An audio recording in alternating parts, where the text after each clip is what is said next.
it's crazy to me how like the trains and everything like that were coming in, because you have this feminine that's like at this train track, like kind of like waiting, or in a waiting energetic field, because like, you know, like she's like, hey, you know, like, are you coming? Like, you know what I mean? Because like, you got to meet me where I'm at. Like, I'm an empress. Like, I'm not chasing. I'm not going after you. Like, you've got to either evolve or I'm going to get on this train. And so I just feel like there's a feminine that has really gone through a shift.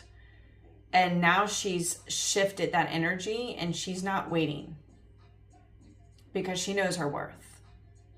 Okay. And she knows that it's not good for her at all to stay in that energy. So there's been like a shift in that. Okay.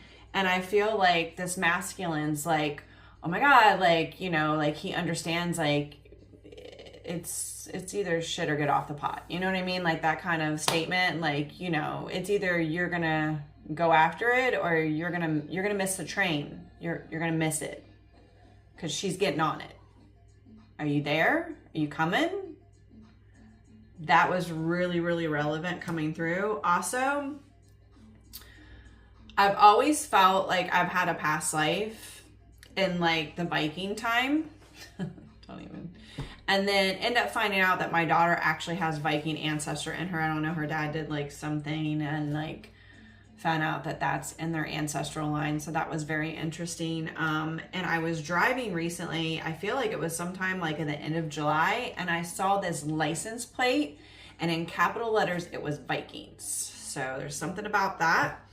I really feel like this feminine is all about being in her soft, open, receptive, calming her nervous system right now. That's what she's all about, is her peace. And if her nervous system gets disruptive at all, she already knows she's kicking that shit out. It doesn't matter if it's a person, place, thing, or a behavior. Okay, so that's where the feminine is at, which is really bringing in her manifestations. The feminine is her own muse. You know, and that might be intimidating to a masculine, because the masculine's like, you know, feed my ego, like, you know what I mean? And like, I want you to come chase after this. Like, I want you to, you know, make me feel better about who I am. And the feminine's like, I'm my own muse. Like, no, we're not going to do that. You know, the ego is appropriate for certain things, okay? But it's not always your amigo. And I feel like there's a masculine, you know, who's really operated out of